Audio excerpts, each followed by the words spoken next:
No.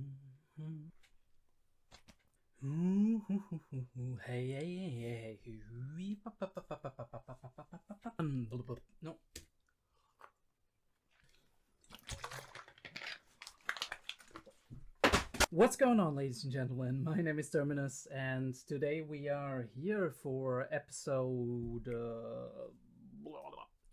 3 of Made in Abyss.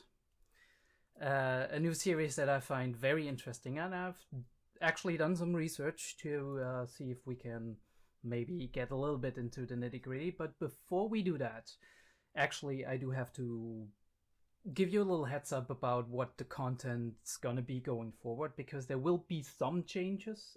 I do at least to try to change around some stuff to see if this is better received. Obviously, I do not have a lot of feedback so far, so I can't really gauge how the viewer engagement is gonna be from that. But we are going to try and edit the actual reactions of the video a little bit more. I'm trying to make the content itself more opaque so you guys can see it better on the YouTube. But I also don't want to get copyright struck, and I also want to get some of the like empty spaces out in between where I'm not reacting that much, where I'm not actually having any proper, well, not proper, but any big emotional responses. So what I'm gonna do is I'm gonna try and edit those out and see if that works with the pipeline, if that is actually sustainable when it comes to time management and the other stuff I have going on, because I am a student, so I do have to focus on university first and foremost, and then I actually have to work as well to actually make some money to pay my bills and all that, and then we can do reactions. But I think this is gonna be easier once everything is kind of routine and once more people come in and see the reactions. But yeah, for now I'm gonna try and edit those reactions a little bit more for YouTube. You will still have your picture-in-picture versions, which are full-length reactions. You're gonna have them in the description or in my comments, where I post the links for 𝔸𝕓𝕠𝕦𝕥, Mega, and whatever else I'm gonna choose. Probably gonna be BitChute or Vidyard or whatever is the best service, and we're gonna switch around and rotate as we go along. Mega and all of that might at some point get taken down because either of copyright or because I don't have space anymore. At that point, I have to kind of weigh my options and see if I can afford to have a 𝔸𝕑𝕠𝕦𝕥 or Mega subscription. That will heavily rely on how much money I get from YouTube, though. As of now, I do not have any AdSense activated and any ad revenue coming in, so far I'm doing this for free. I'm doing this for fun, and I will keep doing it for fun. Money is not my main motivation, you might say, but I also do obviously see the opportunity to make this my side business, to make this a 50-40% kind of thing, where I'm putting half of my time into YouTube and actually getting something out of it that I enjoy, right? Yeah, that's about it for our little heads up on the organization of everything. Scheduling will still be sketchy. I'm trying to put out one episode of each series I'm reacting to a week, which at the moment is just 2 series, but that's more than enough for me to record, to edit, right? It's not always the right time. You gotta find the right time of day to record. You've got to find the right setup. You have to be healthy, right? You have to plan if you gotta work later or earlier on that day. It's all gotta work out. All right. Made in Abyss, episode 3 for now. We've seen episode 2, and a quick little recap. I think I'm gonna try and keep it short to like 15 or 20 minutes. We have seen that Riko has gotten some grave news last episode about her mother not returning and her whistle being found. We do not know if she's dead or not. There's this message we had at the end of the episode: "I'm waiting for you down there." And it was supposedly for Riko or for whoever is closely connected to Riko's mother. Liza was her name, I think. Yeah, Liza the Annihilator. Very, very scary name, but yeah, a legend. And Riko has big shoes to fill, but she also wants to fill them. She has the motivation, and now she's got the push, and she's got the little mystery incentive about Reg, which, by the way, I just realized, Made in Abyss, the actual title of the anime, it is actually a play on Reg himself, right? Because it's Riko's running theory that Reg was made in the abyss. And that opens up a whole can of worms about what's down there. Are there civilizations down there that have the technology to make such robots, or otherworldly beings? Or is there a tribe of kind of android robot people down there? And that is for us now to find out. A little bit something on the word Orth. Orth is the town that we are in right now. It is the town at the edge of the abyss. I don't know if it was founded around it, but I would assume that a big part of Orth got constructed year over year, century over century, while people were trying to explore the abyss, and that the whole deal of the economy also revolves around the abyss and finding rare relics, because this is a remote island and it probably doesn't have that many natural resources. So that would be probably their main kind of business, being either tourism, if tourism is possible in the world. I do think that technologically they should be at the level, and also adventurers coming here and wanting to find treasures, and also the third possibility, exporting treasures and relics and monsters, rare monsters, to the outside world where they can be displayed, because that's what humans do, even if it's not necessarily a humane thing to do, right? We do have the ongoing debate about zoos these days, especially in Germany. I can remember that there's been a lot of discussion about, are zoos actually humane? Is this in our modern day, with our modern possibilities, is this even an appropriate way to show our kids and people interested what kind of species exist in the world, if the result of that is that they're being kept in captivity, and that has very adverse effects on their mental, right? Because animals also do have, to a degree, a consciousness. They do have self-awareness. They have a mental. They do have emotions. They have feelings. We see that every day with our pets, dogs, cats, whatever. They're their own characters, right? And people who are close to them, who know them, they're like, okay, that's a personality that's in there. And then to imagine that your life is going to be confined to a very small area for your entire life, and you maybe only meet 2 or 3 people of your own species in your entire life, right? Yeah. Not to speak of all the humans and the hustle and bustle around it. But anyway, I am digressing again. That is just a thing that I do. Orth. The origin of the name seems to be from German, which is very interesting. I don't know if the author was aware of that or not, but there's a lot of culture and interest in German mythology in Japan in general, so it could be a very real possibility. Orth could be derived from Ort, which means a specific place or location. Most of the time it's these days especially it's used to refer to a specific place or location where people settle or live. But it also, secondarily, it can also historically be derived from the Germanic words for end, corner, angle, or peak. And I do want to concentrate on especially 2 to 3 of those meanings. The first being corner and end, because Orth on its remote little island with the last unexplored mystery of the world, as was said by the narrator last time. There is an argument to be made that people could be referring to this region, this town, this little island as the end of the world, or the far corner of the world, like something exotic in name. And that could be one of the origins of this name. But also, I do believe that, excuse me, I mean, I changed the camera setup a little bit.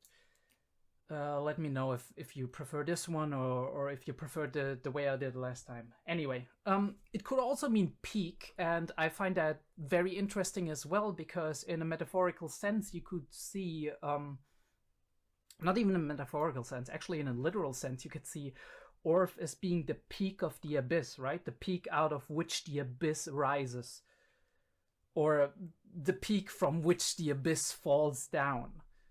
It's the very edge, the high point of the entire island, and the abyss is an endless chasm that originates from it, and as such, it is the peak. Yeah. So multiple interesting, fun meanings. I do always like to see the origin of character or like character names or names of places, because it tells me a lot about the thoughts that the author put into this piece of narration, right? Obviously, there's also the possibility that they didn't think that deep about it, but it is fun to go in there and look if maybe they did after all, and what it could mean for us personally in our personal subjective interpretation, and what it could have meant for the author when they created it. But yeah, I do want to look actually at some of the staff involved in Made in Abyss. I looked a little bit over it on AniList, and I did find the creator of Made in Abyss, Akihito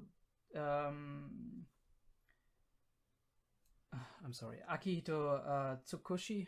I'm not sure. Man can't read his own handwriting. That's amazing. Yeah, he actually mainly made Made in Abyss. He did some character designs for other series, but for the most part, he seems to be known for Made in Abyss and nothing else. Which, hey, it's a big series. It's very popular. That's an amazing thing to do on its own. You might realize that I'm still a little bit sick. I've mostly gotten over it, though. Then we do have the director. It's Masayuki Kojima. And no relation to Hideo Kojima, by the way. I looked that up right away because he actually has some facial features that look a little bit like him. Not like one-to-one, but it could have been enough to have a family relation, but I didn't find anything. He did some storyboarding on Shield Hero, in case you know that one. He did also storyboard an episode of ReZero Season 2, episode 2 as far as I'm aware. And he did storyboard the more recent series of My Happy Marriage. That seems to be like a romance historical kind of thing that is rather popular right now. It's a seasonal this season. Yeah, other than that, he seems to have been a head director on Monster, which is very interesting. I personally haven't seen Monster. I know it kind of plays a lot like in Germany and stuff, so maybe I'll look at it sometime, but I also know that it's a very old series, so I don't know how many people are interested in it, although it is a classic and it is supposed to be a very, very good series, but we'll have to see if people are interested in me seeing it or not.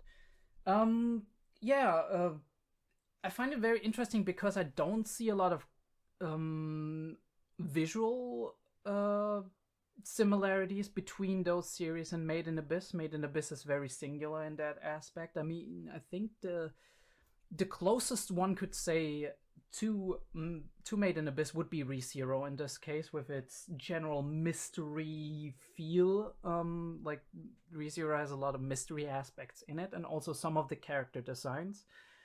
are rather simple. We'll talk about that later with Mccloud.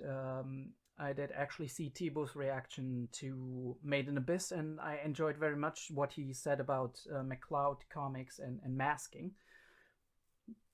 And I'll try to not repeat too much what he said about it, and just look at my own aspects of it, because that was the first time I heard about this narrative technique of masking. So thank you, Teeaboo, for that. I enjoyed that part of the discussion very much. Yeah, assistant director Shinya Ino is actually known for doing Dr. Stone on various episodes, which I've personally seen some seasons of. I didn't see all of the seasons. But yeah, and also Maho Shoujo Magical Destroyers, which is kind of like a Trigger-esque show that I've seen, like over the top, and it seems to play a lot with otaku culture. From what I've seen, it has been a recent seasonal, I think, like last season or the season prior to that. Yeah, decent directors, not too much history, but also not too little. So for some of these, Made in Abyss might have been one of their breakout roles. It's very interesting to see. I also had a short look on Sakugaboro, but I didn't find that many animation pieces which I could connect to series I've seen before. So we'll have to see. Maybe I'll look into it later if I see something that is very impressive for me. Voice actors, Riko. We have Miyu Tonita, which actually voiced Miko Ino in Kaguya-sama. A series I've seen, a series I've thoroughly enjoyed, so I do wonder if I can actually kind of hear that a little bit now that I am aware of that. We also have Maria Ise, who voiced Reg, a female voice actress who is voicing a male character, not too uncommon in anime, especially when it's young characters that are being voiced, like young boys. She did voice Haruki, also a male character, in Tengoku Daimakyo, which is Heavenly Delusion. It was on last season of anime, and I enjoyed that one very much.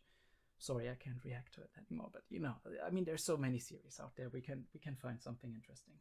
And she also voiced Himeno from Chainsaw Man, so that is very, very interesting and very cool, of course, to see like the different roles and the range of the voice actors. Other than that, we have the narrator of the series. I don't know how prominent they will be, but they did the Devil of Mirrors in Osama Ranking, which I've also seen. They voiced Tamayo in Demon Slayer, which is something I can definitely see from the voice I've heard the first episode of Made in Abyss. And she also seemed to have voiced various characters in Fate Go, which is the mobile game of the Fate series. Her name was I can't. I mean, it's Sakamoto, which I can remember very well because Ryuji from Persona 5, but the first name eludes me right now.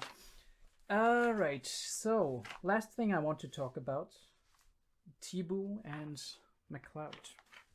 Alright, thank you, Teeaboo, for that special, very, very interesting insight that I found fascinating.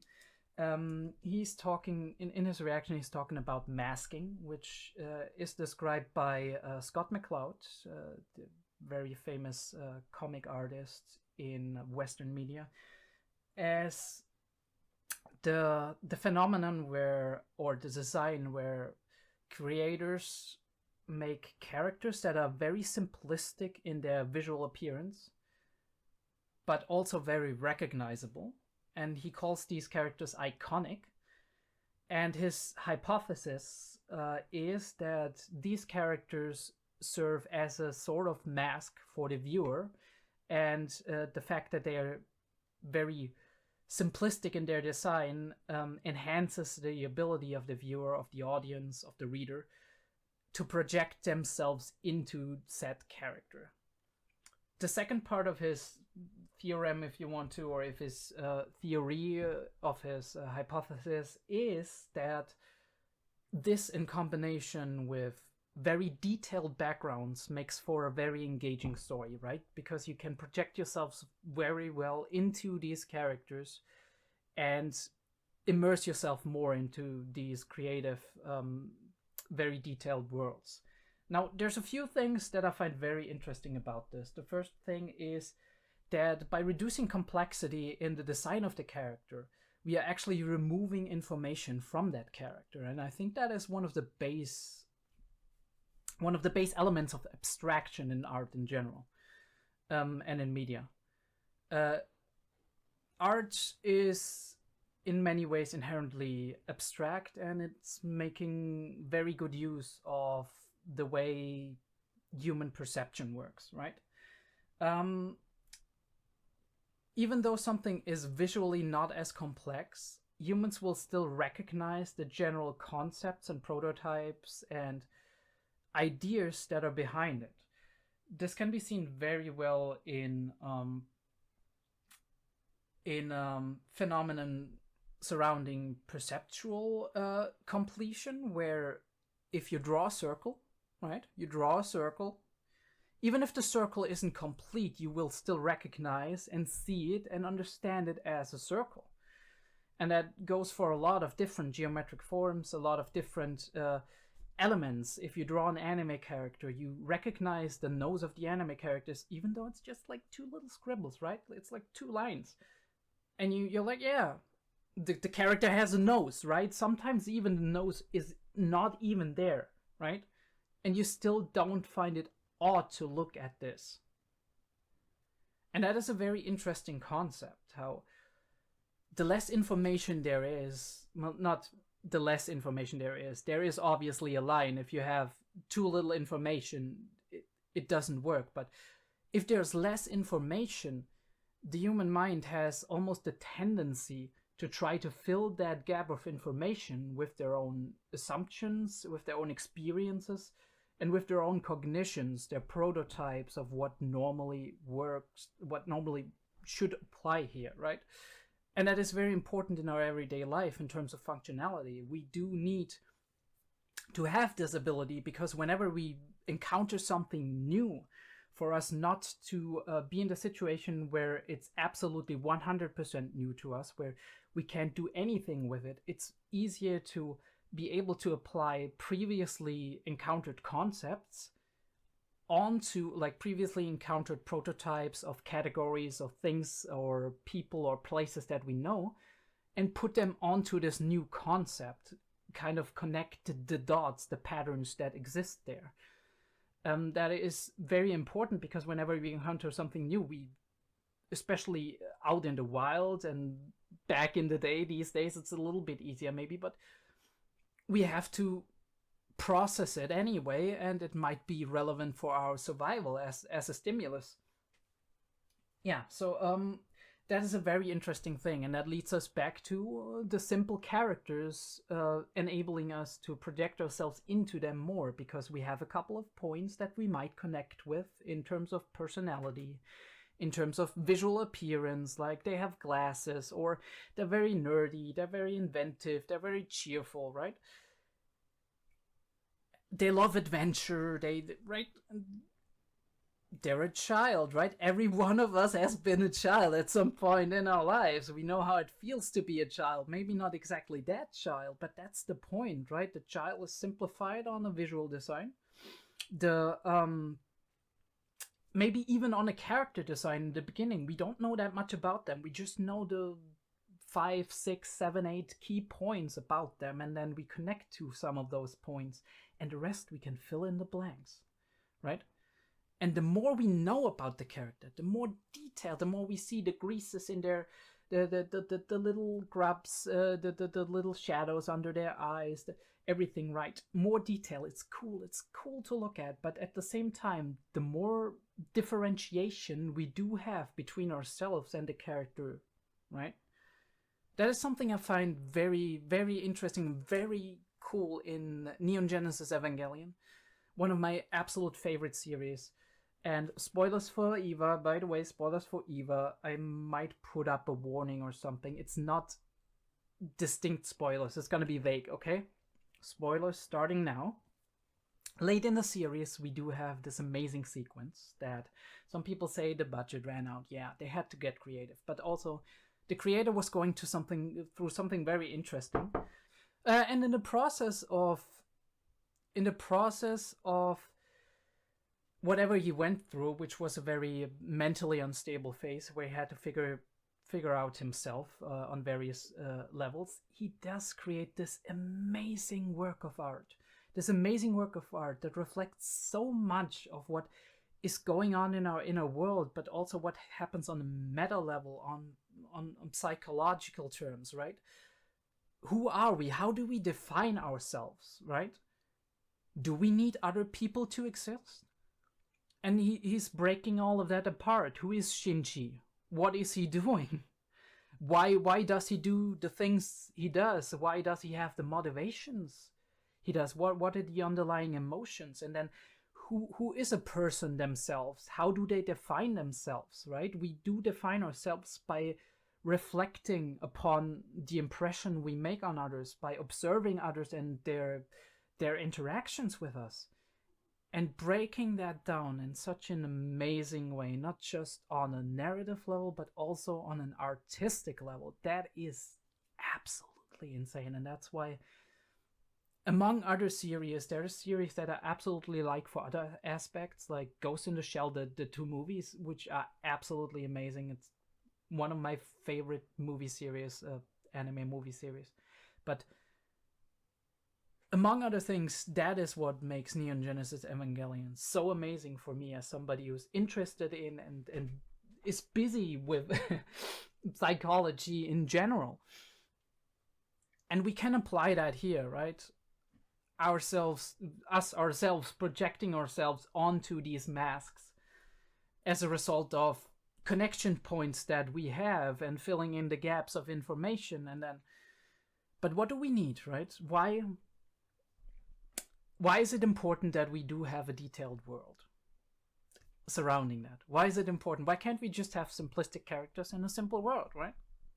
I mean, that might work in like a comic strip where you have like a little comedy bit in the newspaper, like a Charlie Brown comic or whatever that is making a single pun, or if you want to make an instruction video for certain procedures, yeah, it can be funny and kind of a little bit creative, keeping people's attention, but at the same time, to immerse ourselves in a world, it has to be detailed.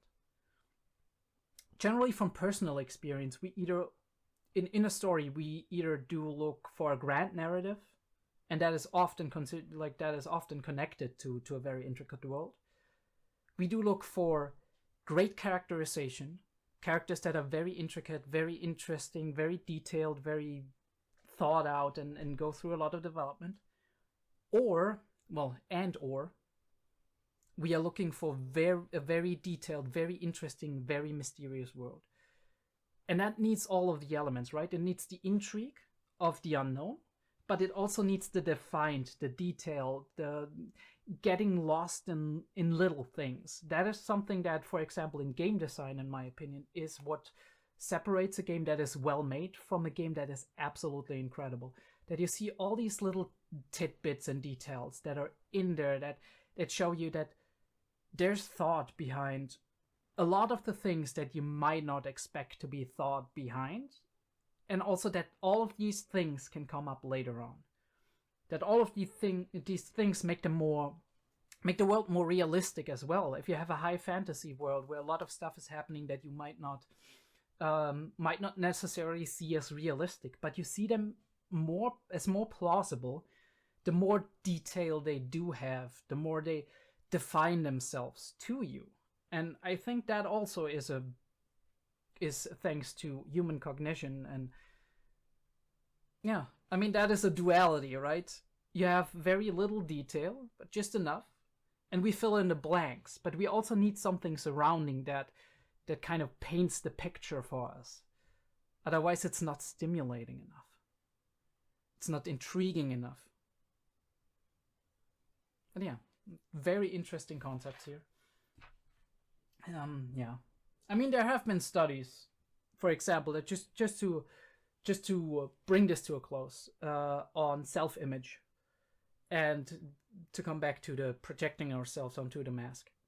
There have been studies about self-image that kind of connects how clearly defined our self-image is, in conjunction with our self-esteem, with our social anxieties, and they have found that our social anxieties and our self-esteem do have an influence on how well defined our own self-images are. So here's something to think about. Yeah, it's very interesting. Psychology is a very, very deep field. But we talked a long ass time again. Unfortunately, I wanted to make it 15 minutes, but it's 30 now. 30 is still okay. You're gonna have your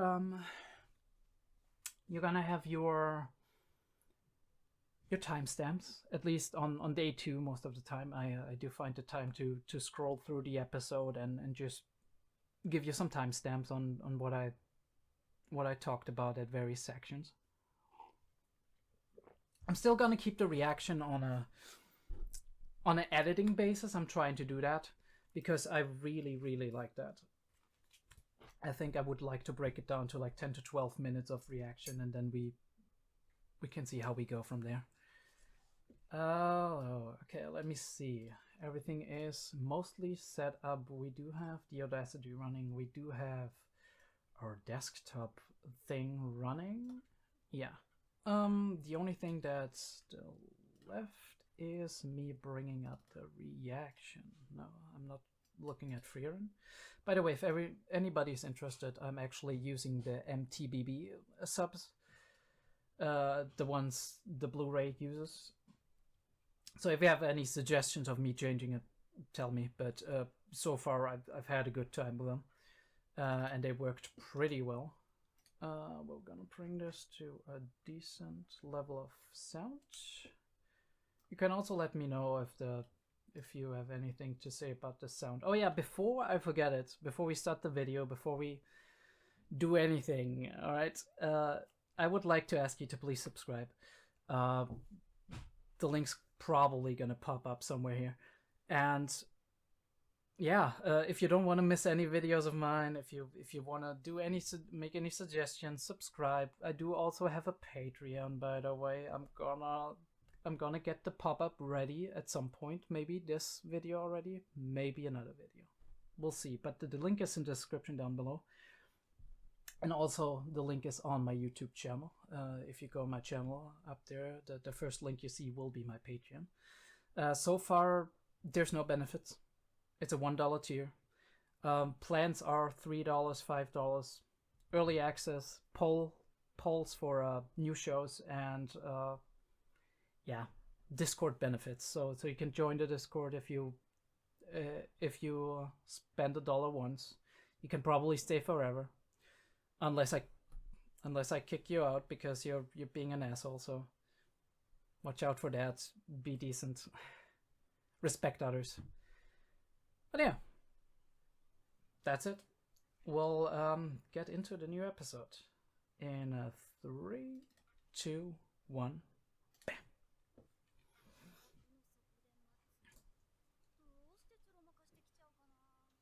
Oh, she stole it.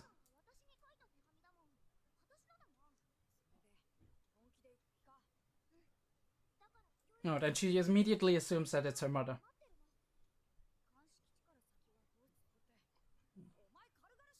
He's worried about her, of course.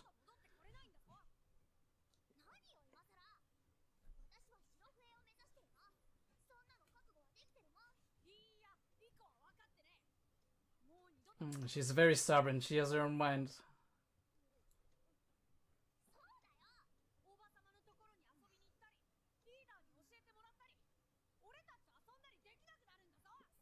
He doesn't want to lose his friend. Yeah. I haven't analyzed the OP yet, so that's gonna be an interesting thing to do. At some point. I don't know if I can dig that deep into it, to be honest. The OP is very pretty, but I think I've talked a lot about the concepts that are in it already. The search for truth.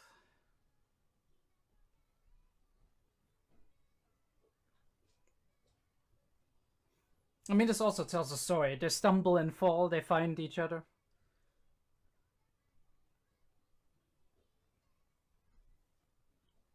Following her mother.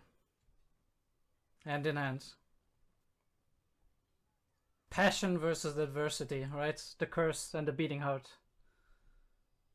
And this longing for adventure, for discovery.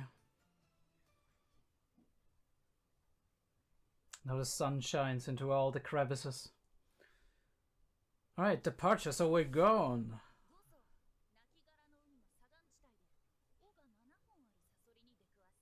Sea of corpses, holy shit. A scorpion. Interesting, multiple tales. There's like a thing to be said about Iron Rain. What? Okay, oh sorry, Iron Rain? Oh. Alright, so a hollow. Alright, this immediately reminds me of Dark Souls. But I think that connects well to what we know, loss of humanity being one of the results of one of the lower layers.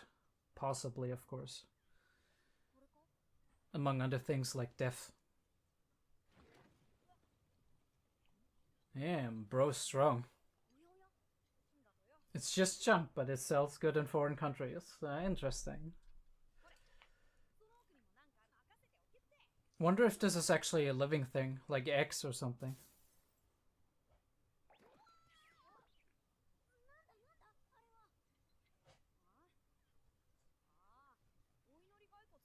Praying skeleton again.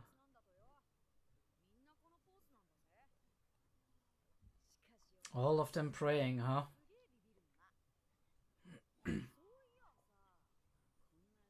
It's time for scary stories, huh?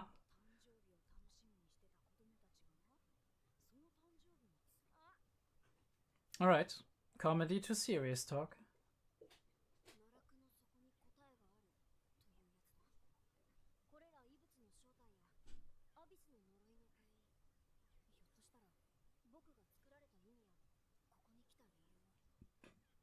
A deep belief.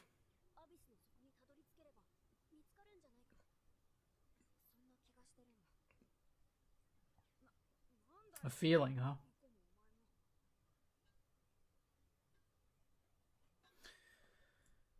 She seems a bit down.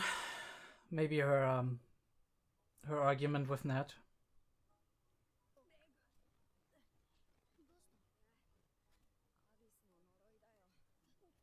Ah, alright, side effects. Child labor, everyone.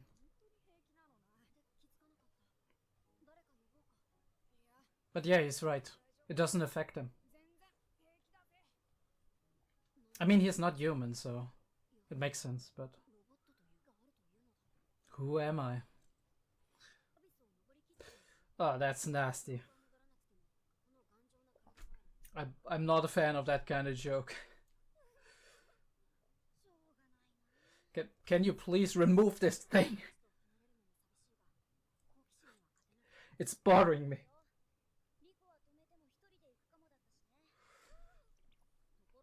Thank fuck. I mean, it's a decent theory, right?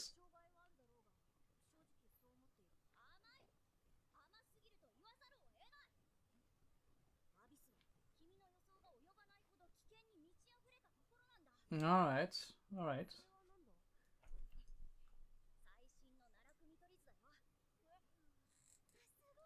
Shiggy is our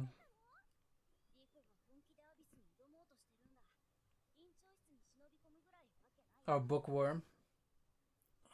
Holy shit. I need to look at that later. Alright, so dangerous beasts. It's like a mountain.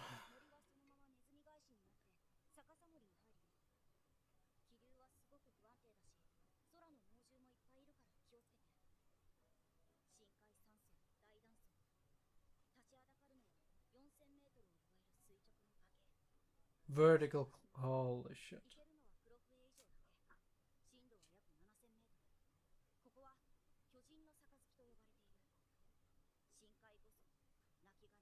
The sea of corpses. We saw that mentioned earlier.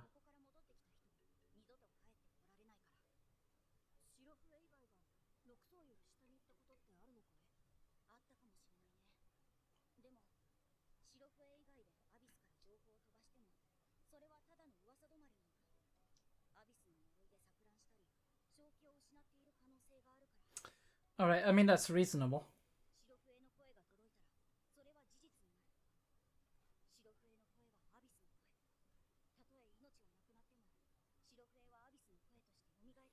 The voices of White Vessel are the voice of the abyss.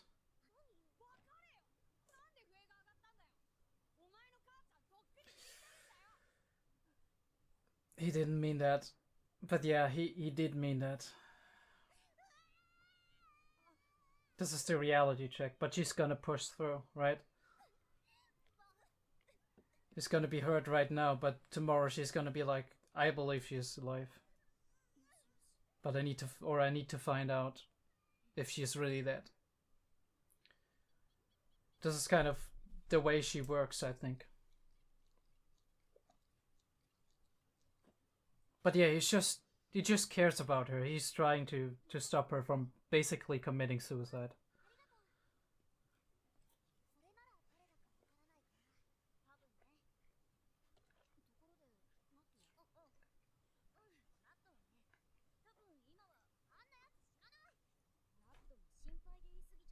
He's gonna wait for them. He wants to come along. Or at least he wants to see them off and apologize.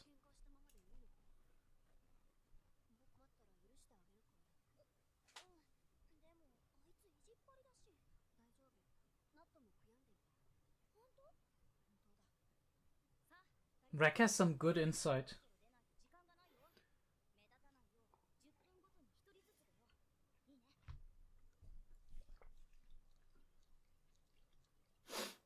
And we descend with the robot arm.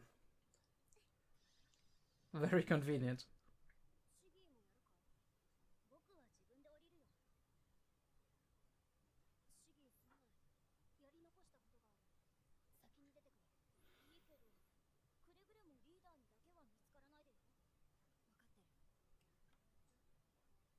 What's his plan?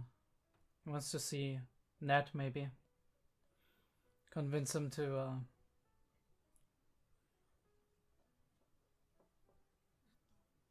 yeah. Nat's not there. Of course he would say that.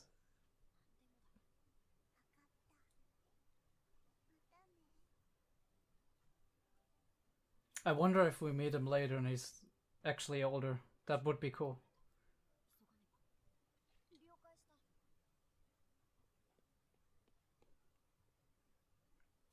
I mean, I think he doesn't know enough to become super suspicious. At the same time, he knows Rek enough at this point to see that he cares about Riko.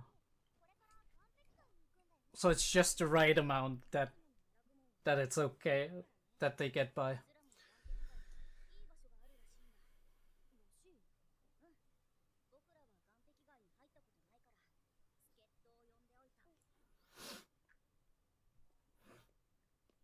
It's Nat. Yeah, she saw through it right away.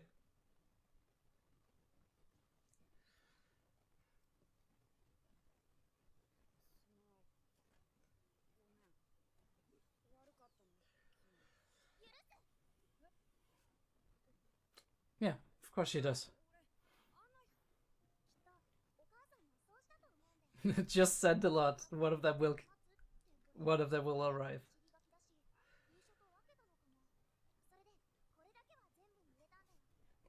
It's not a bad idea, actually. It's not a bad theory.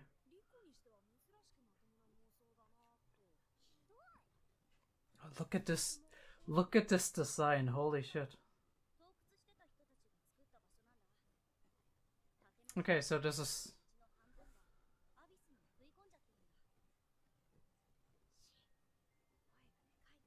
This is the illegal quarters, like the shady quarters.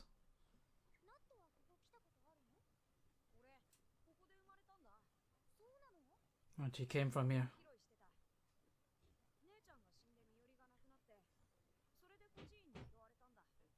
Oh, this is where Reg's story came from.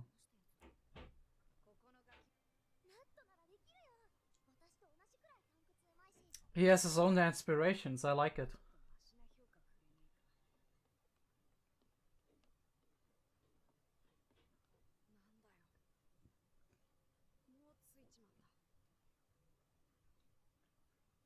Looks shady.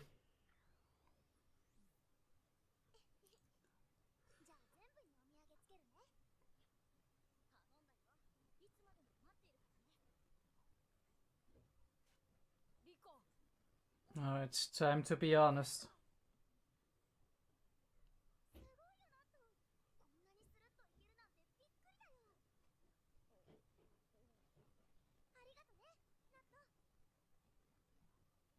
He's gonna miss her.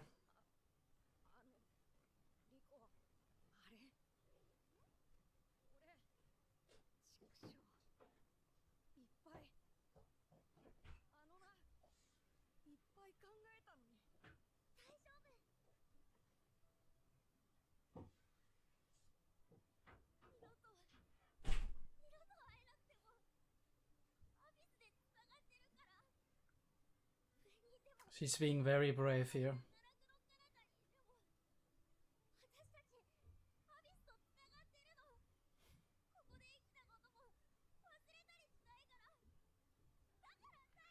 That's true, it's gonna fuel her.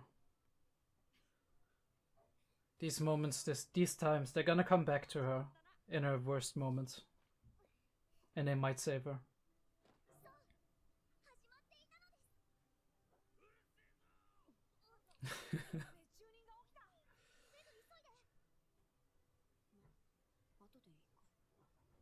A mystery, okay. Did Leader know and sneak something into Reg's bag, or is it something completely else?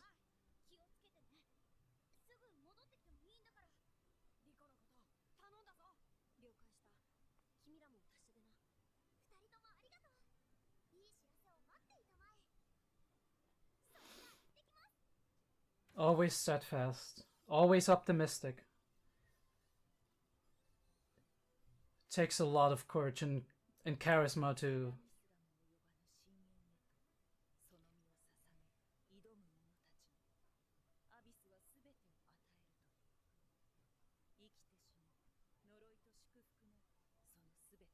Uncaring, unchanging.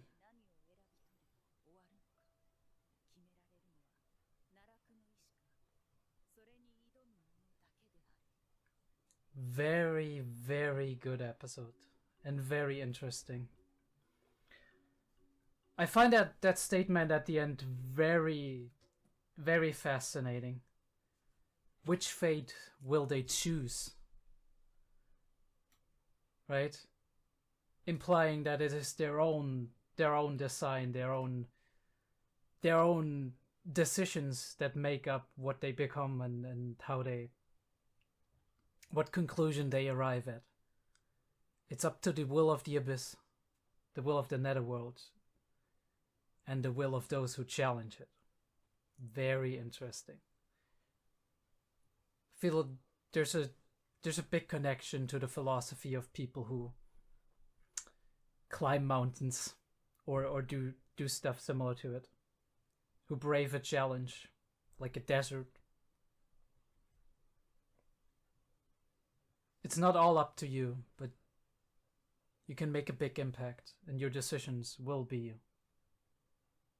among other things, what decides your fate. Alright, I'm gonna make a quick cut. Kind of collect my thoughts. I think that's a better way today. I don't know. I don't feel like immediately talking about it, alright? So, 5-minute break, then we continue. And well, maybe I'll record a second episode. We'll see. I also have to do Freerun.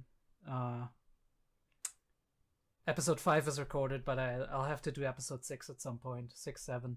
Something along those lines. I don't know when, but we'll see. Hey, what's going on? Future Terminus here with a little bit of an update. I did have a problem with one of the video files.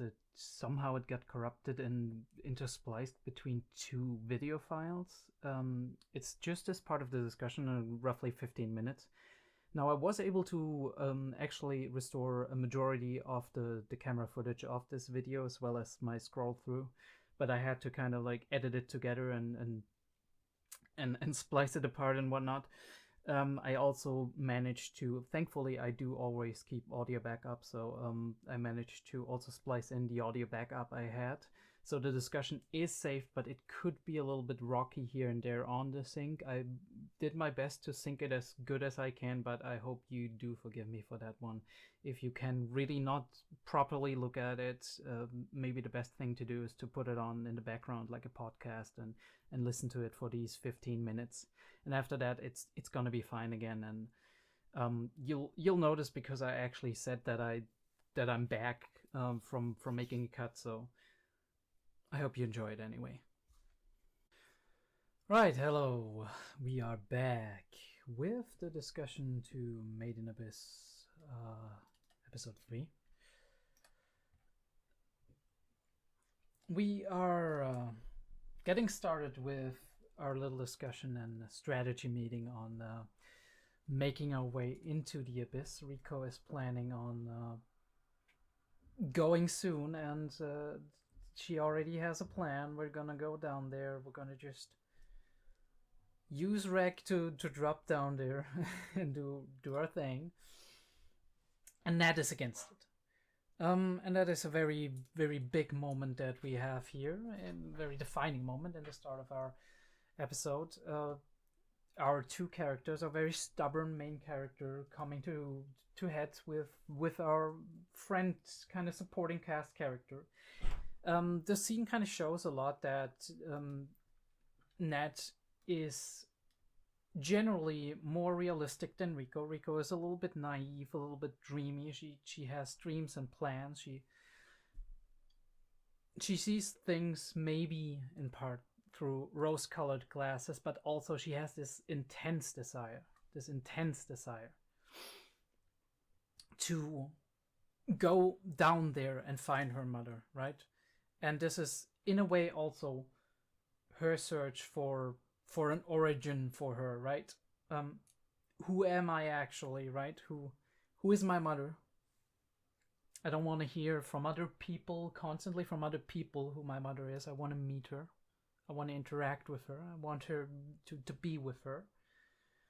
She's waiting for me, which is this idea she has in her head that doesn't necessarily have to be true, I might add. It's a thing that she thinks is true, and maybe other people in the story also believe this is true. But the message doesn't necessarily have to be for her. But yeah, Nat is very worried about Riko. He's worried about her dying, and later on we also see he's worried about just losing her as a friend, right? And her not being around anymore. Because these times that they spent together were precious to him. Were precious to all of her friends. And they will terribly miss Riko, of course. But yeah, Riko has the strong desire to follow her mother.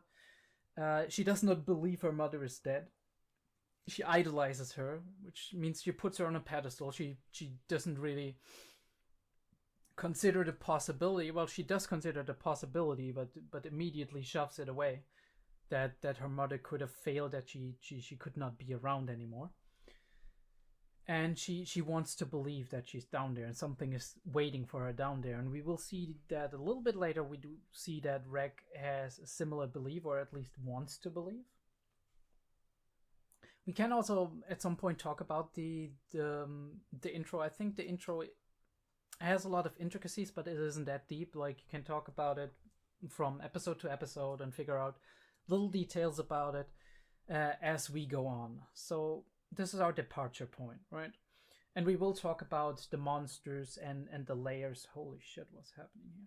the monsters and the layers in a bit, but I'm trying to keep this structured, so I'm gonna speed through it for now. We do have Rag on his first expedition, finding a couple of relics, and what does come up is our question of what is a relic, right? What constitutes a relic? Because this thing that is like a squishy, it could be a living thing, right? An egg or some kind of sack, but it's considered a relic because it has been found in the abyss, and it's a strange thing that has properties that are not quite understood or known. And we do see that Nat calls it trash here, and we do get into the discussion, and Rag is like, okay, can I keep it if it's trash? But Nat says no. Actually, the orphanage would punish you for it because even trash sells well, which proves, or not proves, but kind of supports my point about tourism and how Orth and the little island finances itself, how the economy in this world, or at least on the island, works. It works through the export of these strange little doodads that, well, could by all means, they could be really dangerous. It could be shipping something to another country and suddenly it causes some issues, but apparently so far it hasn't, or at least it's not as well known that it has. So people are very interested in all these little treasures that are unexplained and weird looking and interesting. Yeah, and so they have monetary value, and that means the orphanage is gonna confiscate them, of course. But yeah, we do bring up some interesting points. For once, this praying skeleton that does actually say apparently those skeletons are all from 2,000 years ago, and they all died in the same position and in the same way. So this immediately kind of reminds me of Dark Souls, the Dark Souls series, when we do see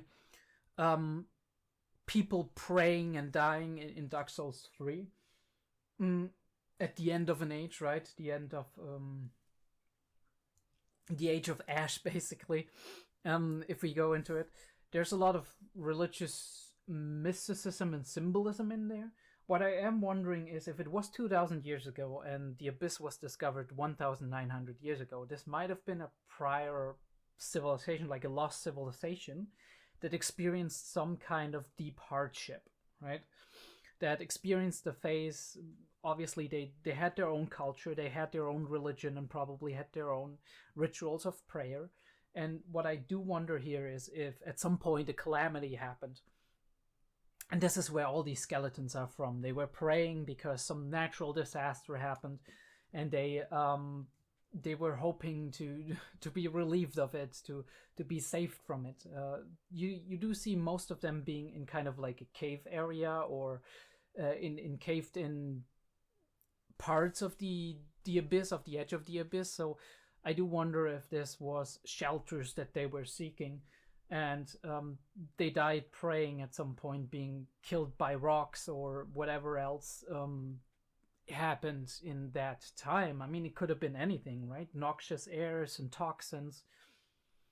We do see that later in the Wharf, where Nat mentions that toxins and waste are a real problem in those slum-like areas where he grew up in. Yeah, one shot that I really did like is 639. This shot here. It's an incredible shot because it does play very well with the contrast of the environment. We do have the deep depths of the abyss. First of all, it does show an immense scale. If you look at the tiny little two dots of Nat and Rag, although I'm pretty sure they're not up to scale, because that wouldn't be a diameter of 1,000 meters. That wouldn't be a kilometer. But abstraction, right? We do have abstraction. It's a giant chasm. It's very big, and you do see it has its own ecosystem. All these clouds and the deep darkness that is following through. And we do have the extreme contrast of the flat lands that are in the light, within the light, right? And in a way, visually, this can also represent the concepts of how we see the abyss and how we see the outside world. The outside world is known, right? It's known, it's in the light, we can see everything. And the abyss is dark and deep and unknown. We do not know what's down there. So this reinforces this idea of this great, great, uncomfortable mystery that we're trying to solve. Yeah, great artistic representation in my opinion. I do like the soundtrack still, but I gotta say that I did not notice it as well or as prominently in this episode, only at the end point again, when the mysticism picks up and we have this emotional moment. Riko seems to be down because she argued with Nat, and Nat is one of her best friends, one of her longest friends probably. We trot along. Rek does recognize or realize that Nat has problems with the curse of the abyss, or the toll the abyss takes on people. Again, I don't know. I mean, some of it is probably curse magic related. Like it's kind of otherworldly, but other parts of it are very reminiscent of just being at high heights or at deep depths, somewhere related to the ocean level on. I mean, you have to think about it, that this abyss is thousands of meters deep. So there has to be a lot of pressure. There has to be a different kind of air, right? How thick is the air down there? How humid is it? That is all things that we do not know. But yeah, Rek recognizes that Nat has problems, but also that he doesn't. Which once again reinforces the theory that he came out of the abyss. There is this sequence we see before where Liza does report about somebody who looks like Reg following her. And he thinks back to that and he's like, I still don't have any memories yet.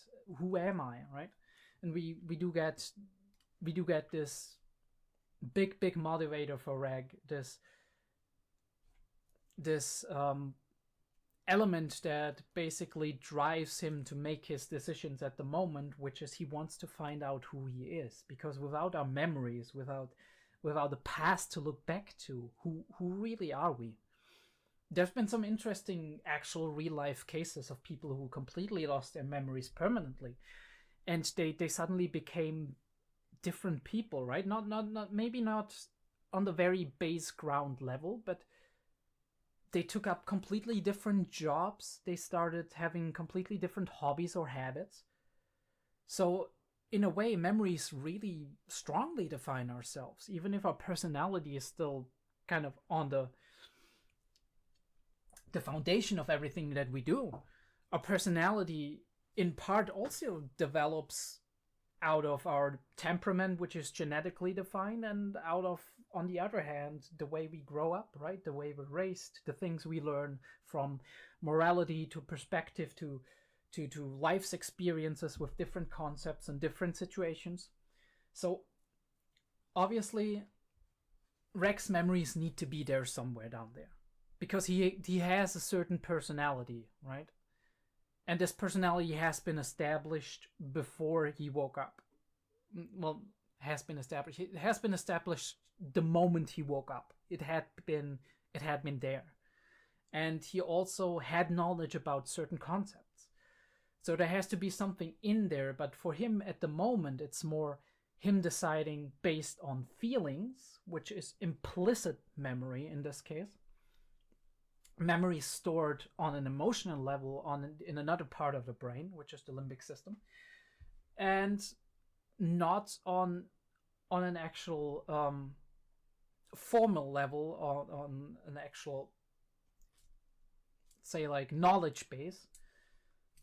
He doesn't know what happened to him, who he is, whatever. And that is what he wants to find out. He wants to get rid of this inconsistency, right? This,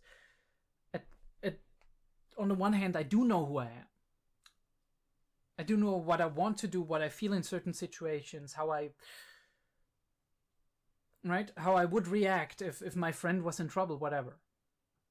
And we see that later. Rek actually cares about these people that he's only known for like a short period of time, but he cares. But but at the same time he wants to find out more. Where do I come from? Because that informs where we want to go. Be it that we came from somewhere and we want to go in a completely different direction, or be it that we came from somewhere and we're striving to follow that path. But yeah, so we have more planning, and Riko's very, very quick with everything. She's very let's do it tomorrow. I want to go now. Which very in tune with her character of being brash, of being having some temperament, having right. She's passionate about things. She's very straightforward. She has that desire to run ahead and right into danger, and very reckless in some circumstances. I'm just gonna skip this scene because it's absolutely disgusting. But yeah, Shiggy the Scholar. We have Shiggy the Scholar, who tells us a little bit something about the Abyss, and we'll get back to that again. We get back to that later. It's a very detailed map. I'm gonna look over that for a couple of minutes maybe, and I'll see what I can derive from that. Well, one thing we do know is that it goes way beyond 13K, like way beyond 1300 meters. No, 13,000 meters. I'm sorry, 1300 would just be 1,300. But we do know that the kind of the deepest depth that any people, even the White Whistles, have gone is around 12,000. So what lies beyond that, right? What lies beyond the, I don't know what the Sea of the Undead, or however it was called. But yeah, Shiggy explains all the known knowledge. He's the one who reads all the books, who looks all the news and the encyclopedia.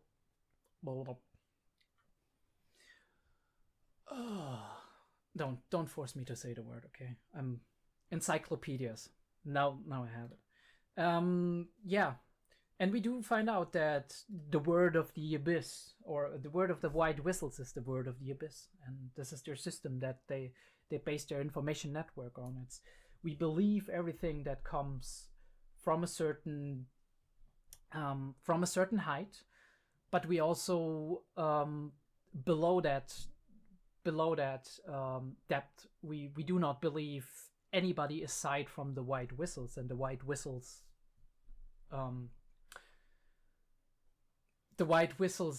word is absolute. It is something we believe no matter what happens.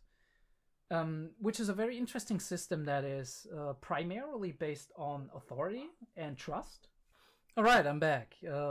Yeah, as I was saying, it's an authority-based system, so it's a trust-based system, which in a way is inherently flawed, of course, because you do just blindly believe the information of somebody without trying to find proof for it. But at the same time, it is functional, right? The people who are the most experienced, who are the least likely to die, the least likely to go crazy or hollow. We'll talk about hollows later. Very interesting concept, as somebody who is a follower of the FromSoft Dark Souls series.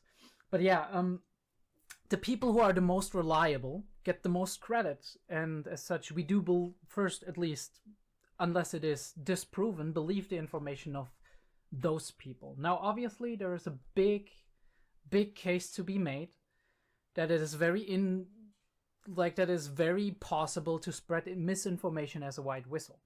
If you, for example, meet some kind of civilization down there that you want to protect, that you don't want people to come down there, or that you don't want people to know that places down there are maybe safe for the normal human being, because you want to protect the things, the creatures, the intelligent creatures that are down there, it would be easy as a White Whistle to make that decision and not relay the information or rely false information in order to prevent people from coming further down. That would, for example, be in line with the city we saw in the intro, if that is a civilization that the White Whistles know about and might want to have protected from the general population of the world, though. for some reason or another. Cultural differences, exploitation, right? The danger of exploitation. That's always a problem. We see how it went with the colonization of America, of North America especially. So that is a big, interesting point that might come up later. But yeah, we do have that general explanation of the Abyss and how it works and the system. We do also have a big moment. Let me bring it up again. We also have a big moment between Nat and Riko. These two clashing opinions, right? Riko is like, my mom is waiting down for me. I believe it. And Nat is, deep down, he's believing that Riko's mom is actually dead. She died of the dangers of the Abyss. He's a little bit more pessimistic here, but also a little bit more realistic, right? Because obviously it's a very dangerous place, and Riko is very inexperienced at this point. So he's very worried about his friend, and in his frustration, because he's not getting through to her, what slips out of his mouth is, well, your mom is dead. And obviously Riko is very hurt by that. You can see it here. And the child starts crying, which, you know, children are very sensible for situations of conflict. Nat also immediately feels bad about it. You can see that. But as I have predicted, Riko is not the type of character to hold grudges or be discouraged by things like that. She is somebody who constantly stands up when she gets knocked down, and that is something very inspiring. And I think that is something that a lot of her friends also appreciate. Alright, so we're back. Sorry, I had a little bit of noise going on in the background, so I thought I'd just make a cut. We don't have that much left to talk about. The only thing that we do have is a little argument here. Well, Riko and Nat go apart on this evening, and they're getting ready to kind of prepare themselves to go down into the Abyss. And as they're making the preparations, Reg actually says, well, you go ahead, I need to do something. And he goes looking for Nat. He actually wants Riko and Nat not to go apart in an argument, but to forgive each other. So he's searching for him, but Nat is already gone. So he says goodbye to the other boy. He met through the journey, the little friend group there. I don't even know what his name was.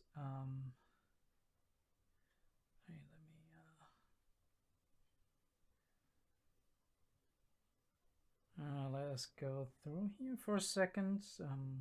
We're gonna... Kiwi. Okay, Kiwi. I do wonder if we do see Kiwi later on down the line being maybe a little bit more grown up or whatever, but that would be an interesting thing. I know there's a season 2. I know material-wise we're up to season 3. It's going to be very interesting. I'm sure a lot of the manga readers also have questions like these that are still around. But yeah, he meets the leader in the hallway, but manages to kind of evade his questions with some clever excuses. The leader is aware enough about Reg to know that Reg cares about Riko a lot, but not aware enough to realize that they're sneaking off. And Reg does seem to be a decent liar, at least. He isn't very expressive or whatnot. And we do have this little hidden person who immediately gets identified by Riko as Nat, even without the sense of smell that Reg does seem to have. But yeah, they're good friends, they know each other, and I pretty much thought that she would be onto it pretty soon. And here they make up, he apologizes and all that, and he leads them to the Wharf quarters, which are visually very, very interesting for me. I do love this design. The Wharf quarters are designed in such a cluttered way, right? Like it's bulging out of itself, like it's some kind of chaotic, ever-expanding structure that barely holds on to itself, and you can see that there's like the poverty, but also the intense motivation to achieve something, right? And we do get the explanation that this is the region where expeditions into the abyss were done illegally, right? Not under an organization that was sanctioned by the government or sanctioned by the world, but people just wanted to go down there. They didn't have the permissions, and they just tried to make something of it. And this kind of really reminds me, in a weird way, it reminds me of Cyberpunk designs, right? Where you have all of these enormous metal structures built upon one another, where no single piece of nature can be seen, and everything is human constructions, right? And it's all cluttered and falling into each other and building onto each other and barely holding on to each other. It's such a chaotic mess, but there's some beauty in that, right? Especially this shot. This shot is absolutely beautiful. Whoever directed this or set up the key general the general frame of this shot, holy shit, I would love to meet them to kind of learn from them what they, because this bridge in the middle, which is kind of in the forefront, but it's in the dark, right? Because our main focus is supposed to be on the background, on this story that unfolds in front of us about human struggle and perseverance as well, right? These constructs in a way could be seen as a metaphor for the human struggle itself, right? The struggle out of poverty to make something of yourself, or at least to survive, because all of these buildings are cluttered on top of each other. They barely hold together, but they do hold, right? Sometimes stuff collapses, right? But it gets repaired and it gets fixed up and it gets kind of, right, stabilized to the point where it can hold on to itself. It's a very shaky construction, but you can see that it exists, that it stands.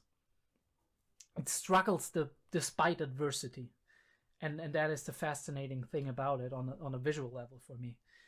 And you see these intense dimensions, right? It's going up.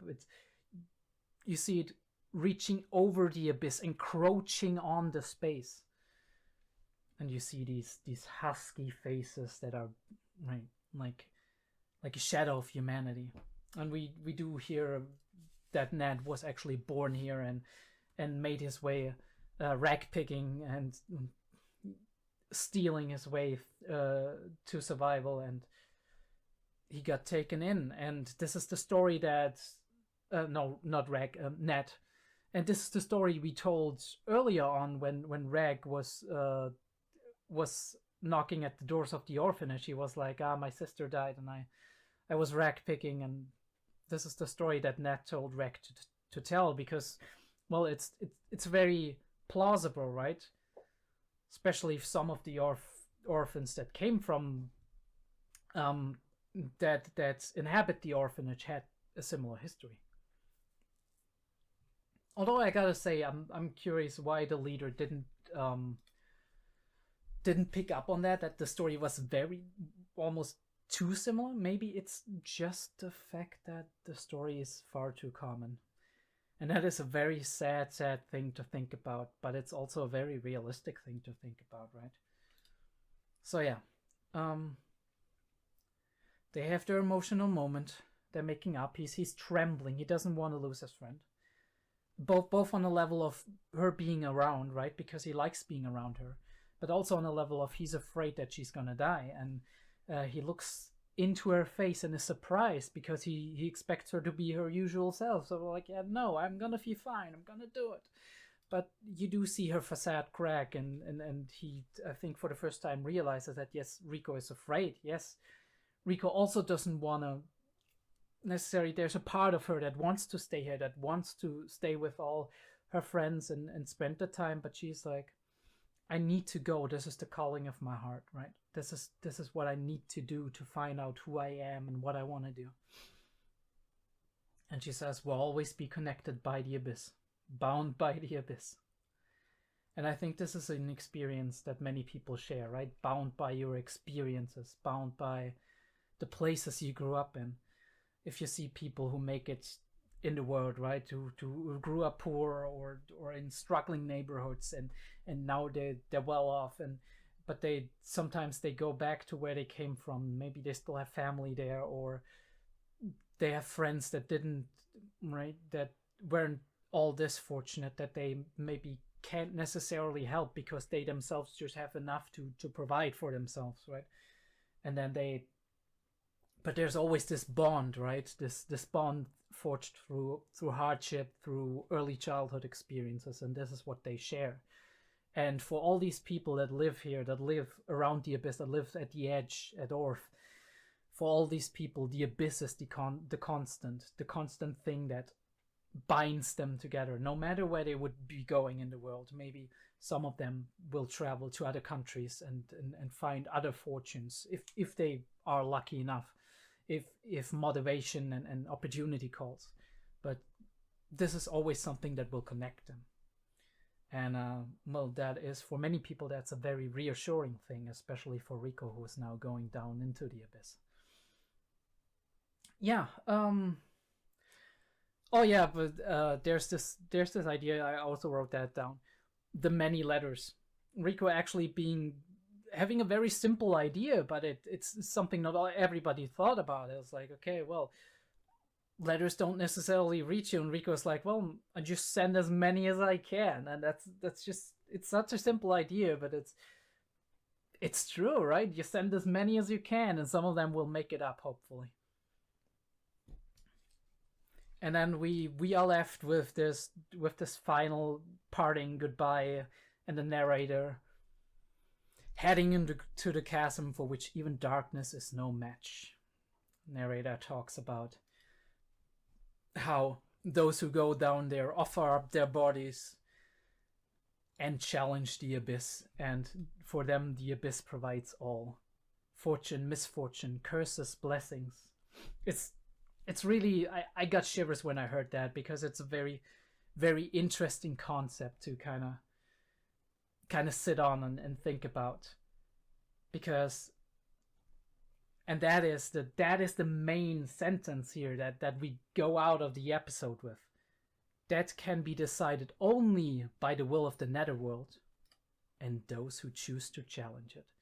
Because yes, your will matters, right? Your decisions matter. You are, at least this is what the series says. Obviously, there's no way to really say it, right? But you are forging your own fate. You are the creator of your own fate, to a degree, right? There's outside stuff that always happens that you have to deal with, right? Circumstances that you have to overcome, or make your peace with, or interact in some form. If you're going out there in the world, there's things that exist, social systems, social constructs, actual physical realities, the physical laws of our universe. But there's always you as well, right? Your motivations, your will, your endless imagination, in the case of Riko, your optimism, your emotions, and the things you feel for the people that are close to you, which define you as a character. Rek at the moment does not have that. He had a little glimpse of it in this little friend group that he got to know, but he doesn't have that. Riko does it. On the other hand, Reg is less affected by the abyss, and Riko probably is, right? She suffers with her eyes from the curse of the abyss, and we do know maybe if she goes down there, the eyes are gonna get better. But at the same time, she's not immune to the abyss, even though she was born in it. Maybe even the opposite. But this is gonna be our hero's journey, right? This is for Riko, it's gonna be the hero's journey, I think, and for Reg, it's gonna be the journey of finding yourself. Well, I mean, they both are kind of similar, but I would be very curious about how the concepts differ and if there's different paths for these. Because I do know the classic hero's journey, I do not know alternate versions of that hero's journey. I know finding yourself is part of that journey, and that is also part of Riko's journey in this case. But Rex starts from a very different starting point, right? And I do really wonder if they're both the main protagonists, or if one of them will crystallize themselves to be the actual main protagonist in the end. Especially if we consider that Made in Abyss, the name of the entire series, if it's translated correctly, is actually based on Rex's identity. But yeah, that's it for episode 3 of Made in Abyss. I talked a good while again. We are at, well, for this later part of the discussion, 13 minutes, but I do think if we add everything together, we're almost an hour in again. I might do episode 4 today or tomorrow, we'll see. So you might be seeing me in the same shirt. I'm not Asmongold. I might have the long hair. Well, actually, I have more hair than Asmongold, but you know, glad I do. But yeah, you might be seeing me later today. Anyway, do not forget, I do have a Patreon. So if you do have money, I don't like asking for money, but if you do have $1 a month, and you're like, okay, whatever, I like this guy, I like his content, I would appreciate the money. You don't have to. Only give it to me if you can afford it. Other than that, you could subscribe. That would be a cool thing. That would help me a lot already. And you could let my discussions run in the background if you don't want to listen to them. Or if you like listening to them, you go for the picture-in-picture. You watch everything, right? It's not edited in that version. And then you come back for the discussion and, well, yeah, I mean, you can listen to it as a podcast if you want to. But anyway, I'll be seeing you guys.